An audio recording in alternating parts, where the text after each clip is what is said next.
Sir नमस्कार। नमस्कार। Sir क्या नाम है आपका? संजय रजक।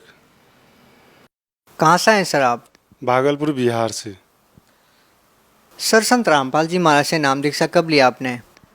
2013 में लिए ना। सर संत रामपाल जी महाराज से नाम दीक्षा लेने से पहले आप क्या भक्ति करते थे?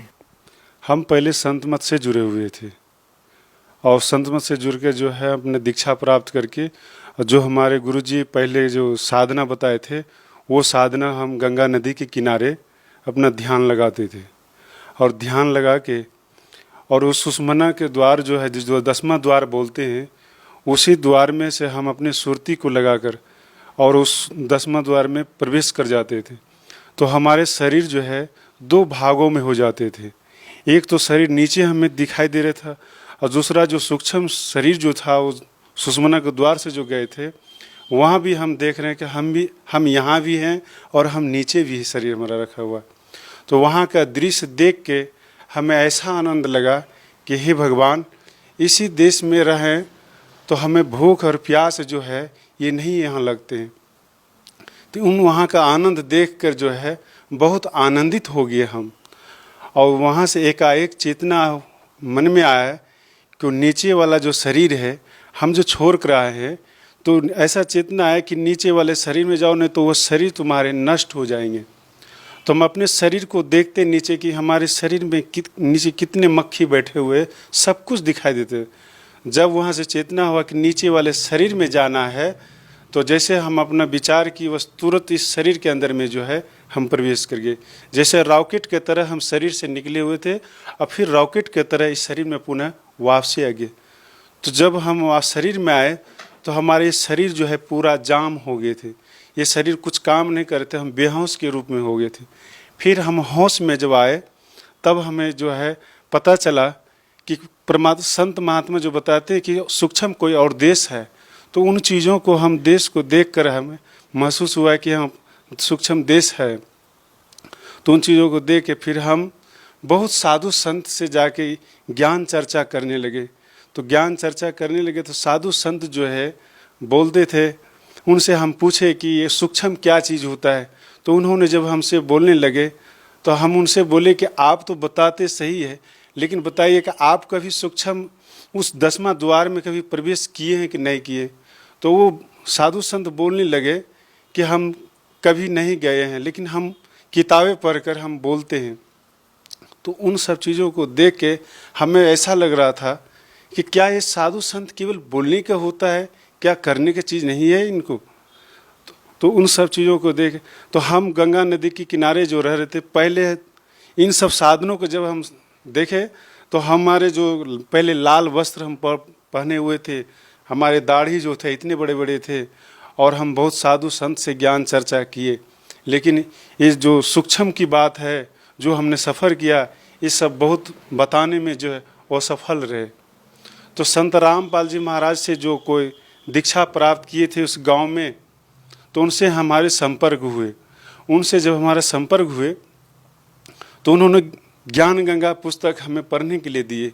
जब ज्ञान गंगा पुस्तक जब हम पढ़े तो देखे कि उसमें ब्रह्मांड का जो नक्शा बना हुआ था वो नक्शा देखकर हम उस किताब को अपने सीने से लगा लिए कि हे भगवान, हे मालिक, ये जो नक्शा जो देख रहे हैं इसमें इस नक्शे में जहाँ हम यात्रा किए थे सूक्ष्म में वो नक्शा देखकर हम बहुत खुशी हो गए और उस नक्शे को देखकर हम मन में विचार किए कि नक्शा बनाने वाले कोई संत ही होंगे।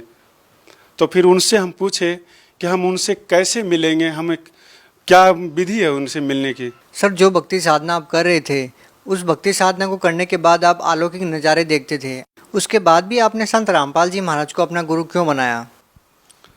संत रामपाल जी महाराज को गुरु इसलिए बनाए कि संत रामपाल जी महाराज जी जो भी भक्ति बताते हैं सतलोक की भक्ति बताते हैं और जो ब्रह्मांड का जो चित्र बना हुआ है उस चित्र को देखकर जो है हम लोग की बहुत खुशी हुई। फिर हम संत रामपाल जी महाराज की शरण में जब हम गए तो वहाँ पर जो है पहले बोले कि आप पहले दीक्षा लेना होगा तब फिर संत रामपाल जी महाराज जी के आपको मिलने का समय दिया जाएगा। तो जो हम वहाँ पर जब लाइन में जब पहुँचे वहाँ पे तो गुरुजी जब सबके सिर पर हाथ रख आशीर्वाद देते थे, तो जिस समय हमारे सिर पर हाथ रखे उसी समय हमें संत रामपाल जी महाराज जी पहचान में आ गए कि ये है कौन। इस समाज के नज़र में जो लोग इनको कहते हैं, तो जैसे सोना को सोनार ही पहचान सकता है, लेकिन सोना को चमार नहीं पहचान सकता है। तो उन चीज़ों को देख के हमें तब फिर गुरुजी हमसे पूछे कि जो हमने सूक्ष्म में जाकर अपना अनुभव किए थे, साधना किए थे, जो शरीर को समाधि लगा देते थे, उन सब चीज़ों को जब बोलने लगे, पूछने लगे, तो हम जो बोल रहे थे तो गुरुजी हंस रहे थे। गुरुजी हंस रहे थे, सब कुछ बताए संत रामपाल जी महाराज जी। तो बोलने लगे कि बेटा ये तुम्हारे जो है ये पिछले जन्म का सब कुछ किया हुआ था, इस समय तुमने कुछ नहीं किया था। जो तुम्हें संकेत दे दिया वो भी वहाँ तक की साधना नहीं कर पाया है, लेकिन तुम्हें बता दिया है, ठीक है। लेकिन हमारे नियम और मर्यादा में रहना और अपना भक्ति करना। तो जो हमारा लाल कपड़ा पहना हुआ था, दाढ़ी था, तो इन सब चीज़ों के भी बात रखे कि हमारे लाल कपड़े हैं, दाढ़ी हैं। तो गुरुजी बोले कि बेटा हमें तुम्हारे कपड़े से और दाढ़ी से लेना देना नहीं है, हमें उस सतलुक जो है, सतलुक की भक्ति हम करवा के और सतलुक हम तुम्हें ले जाएंगे। सर, संत रामपाल जी महाराज के शरण में आने से पहले आप भगवा कपड़े पहनते थे, बड़ी बड़ी दाढ़ी आप रखते थे। उसके बाद जब आप संत रामपाल जी महाराज के शरण में आ गए तो सर आज आप साधारण वेशभूषा में हैं। सर ऐसा क्यों? देखिए, हमको इसलिए ऐसा लग रहा है कि साधु बनना जैसे कि किसी का दान का लेना पैसा, चंदे का पैसा लेकर खाना, ये जीवन बिताना, ये हमें इस चीज़ों को जानकारी नहीं था। लेकिन हम साधु सन्यासी बनकर सिद्धि तो प्राप्त कर लिए, लेकिन परमात्मा तक हम नहीं पहुंच पाए और परमात्मा तक हम नहीं पहुंच। तो वो साधु सन्यासी का जीवन हम जब ज्ञान हमें मालूम हुआ तो हम सोचे कि जब दूसरे का अनाज, दूसरे का पैसा लेगा, दूसरे का ये सब काम करे, तो जो हमारी भक्ति पुण्य है सब उन्हीं के पास चले जाएंगे, फिर हमारे पास बचेंगे कैसे? तो वो जब वो कोई सेवा कर रहे हैं तो वो तो हमारे कर्ज हो जाएंगे। तो जब कर्ज हो जाएंगे तो फिर उसका कर्ज चुकाने के लिए हमें जन्म लेना पड़ेगा, फिर हमारे मोक्ष कहाँ से होगा? सर जैसा कि आपने सिद्धियों की बात की, सर यदि आपसे जानना चाहेंगे तो आपके पास क्या सिद्धियाँ थी? हमारे पास सिद्धि ऐसा था कि हम कोई अगर ये कह दे कि दीवार के अंदर उस पार में क्या चीज़ रखा हुआ है, तो उस चीज़ों को हम एक नज़र से देखते देखते उस दीवार के उस पार को हम चीज़ को देखने लग जाते कि उस पार में क्या रखा हुआ है।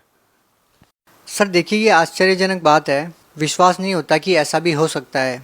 सर क्या ये वास्तव में सच है कि आप सिद्धि के द्वारा दीवार के आर पार देख के बता सकते थे कि दीवार के पीछे क्या वस्तु है? हाँ, बता सकते थे। अब किसी को अगर किसी प्रकार की शंका हो तो वो हमसे मोबाइल नंबर ले और हमसे आके मिले, हमसे बातचीत करे, हम बातचीत करने के लिए हमेशा तैयार है। सर देखिए, बड़ी आश्चर्यजनक बात यह है कि जहाँ लोग सिद्धियों को मानते हैं, उसकी पूजा करते हैं, वहीं दूसरी ओर आपके पास सिद्धि होते हुए भी आपने संत रामपाल जी महाराज से नाम दीक्षा ली। ये कितनी विचित्र बात है कि एक तरफ जिस संत से नाम दीक्षा ली उस संत को लोग पहचानने में अभी देरी कर रहे हैं, और दूसरी तरफ आप हैं। ऐसे संतों को लोग ज़्यादा तवज्जो देते हैं, ये सोचते हैं कि सिद्धि ही परमात्मा है, लेकिन आप कह रहे हैं कि सिद्धियाँ ही परमात्मा नहीं है, परमात्मा पाना कुछ और चीज़ है। देखिए, अगर पूर्ण संत से अगर उनको ज्ञान और भक्ति मिल जाए तो कहते पूर्ण संत से मिलेंगे तो उनका पूर्ण मोक्ष हो जाएंगे। लेकिन कोई भी अगर आज सिद्धि के बल पर, जैसे सिद्धि क्या चीज़ है कि सिद्धि एक अहंकार का चीज़ बन जाता है, जैसे अभिमान की चीज़ बनता है। जैसे किसी को कोई पोस्ट मिल जाता है, वो पोस्ट का अहंकार हो जाता है। लेकिन वास्तविक चीज़ ये है कि परमात्मा के लिए अहंकार और पोस्ट और सिद्धि नहीं, उनके अंदर का जो प्रेम है, जो प्यास है, जो तरफ है, वो तरफ होना चाहिए।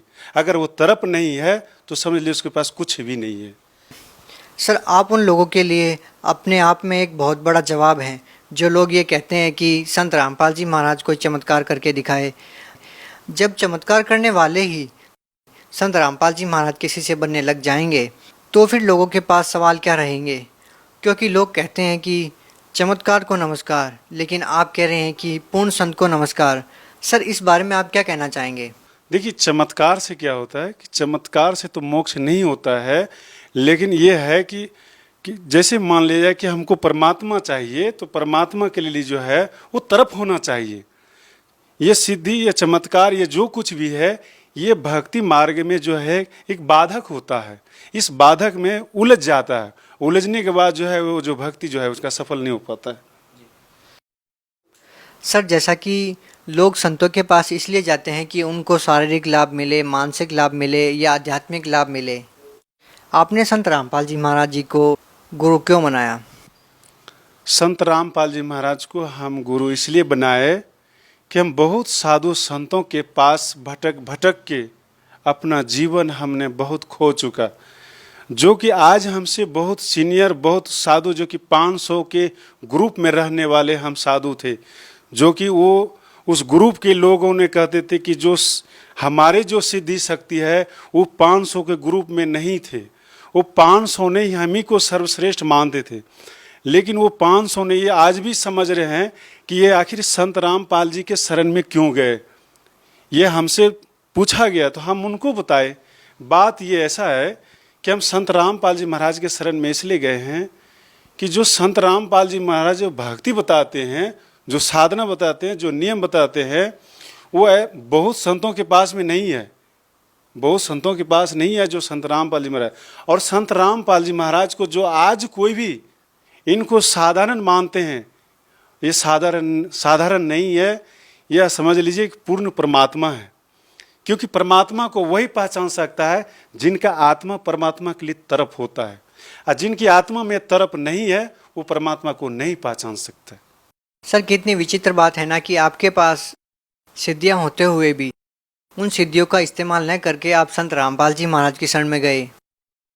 सर, लाखों में एक दो ही ऐसे लोग होते हैं जिनके पास सिद्धियां होती है, जो चमत्कार कर सकते हैं। उसके बावजूद वो अपनी सिद्धियों का इस्तेमाल न करके, चमत्कार न करके, केवल भक्ति प्राप्त करने के लिए, भगवान प्राप्त करने के लिए संतों की शरण में जाते हैं, जैसा कि आप गए और आपने संत रामपाल जी महाराज को अपना गुरु बना लिया। यदि आप जिस तरह से आप बहुत ही साधारण वेशभूषा में हैं, आपको देखकर बिल्कुल ऐसा नहीं लगता कि आप चमत्कार करते होंगे, कोई आपके पास रिद्धि सिद्धि रही होंगी। यदि आप इस टाइम पे यदि भगवा कपड़ा पहन लेते हैं, लंबी दाढ़ी बढ़ा लेते हैं और चमत्कार करने लग जाते हैं, रिद्धि सिद्धियों का प्रयोग करने लग जाते हैं, तो आज आप हिंदुस्तान में लाखों लोगों का प्रतिनिधित्व कर सकते हैं। लेकिन एक बहुत बड़ी बात है कि आपने मान बढ़ाई को त्याग कर संत रामपाल जी महाराज को अपना गुरु बनाया। सर, बहुत सारे ऐसे लोग होंगे, बहुत सारे संत ऐसे हैं जो आज भी चमत्कार करते हैं और लाखों की संख्या में उनके अनुयायी है। आप उन लोगों को क्या कहना चाहेंगे? देखिए, हम उन सबों को ये कहना चाहते हैं कि जितने भी साधु संत के वेशभूषा में बनकर जो वक्ता बने हुए प्रवचन करते हैं, दुनिया के लोग उनको मानते हैं और उनके बात पर चलते हैं। लेकिन हम ये कहना चाहते हैं कि आखिर पूर्ण संत का पहचान क्या है। पूर्ण संत का पहचान तो जान लेना चाहिए। तो जितने भी साधु संत बने, तो ये अपनी जो है मान बड़ाई जो है ये छोड़ना नहीं चाहता है। ये जीवन में सबसे बड़ा दुश्मन हो जाता है मान बड़ाई। मान बड़ाई ही आपका सब खतरनाक होता है। तो ये जितने भी साधु संत बने हुए हैं, तो ये इन्होंने अपने संख्या बढ़ाकर जो है, अपनी पदवी बनाकर जो है, हम लोग के समाज में जो है गुमड़ा बनाकर बैठे हुए हैं। सर, आज आपने संत रामपाल जी महाराज से नाम दीक्षा ले रखी है। सर, क्या आज भी आपके अंदर वो सिद्धियां हैं? सर, क्या आज आप दीवार के पार कोई वस्तु रखी है उसको बता सकते हैं? नहीं, संत रामपाल जी महाराज जी की शरण में जब से हम दीक्षा प्राप्त किए हैं, तो गुरु जी हमारे सिर पर हाथ रखकर इस पे बैंड लगा दिए कि बेटा, जो तुमने पहले जितनी भी सिद्धि जो भी कुछ किया सो किया से आज के बाद ये नहीं करना है। तो हमने हाथ जोड़कर गुरु जी से प्रार्थना की कि गुरु जी आज के बाद हम कोई सिद्धि का प्रयोग नहीं करेंगे। गुरु जी वचन दिए कि बेटा, अगर तुम कोई भी सिद्धि का प्रयोग करोगे तो तुम सतलोक नहीं जा पाओगे। इसलिए हम वचन दिए गुरु जी, अब कभी भी हम कोई सिद्धि का प्रयोग नहीं करेंगे, क्योंकि सिद्धि का प्रयोग करने से उनका पुण्य छीन होता है। सर, आप भगत समाज को क्या संदेश देना चाहेंगे?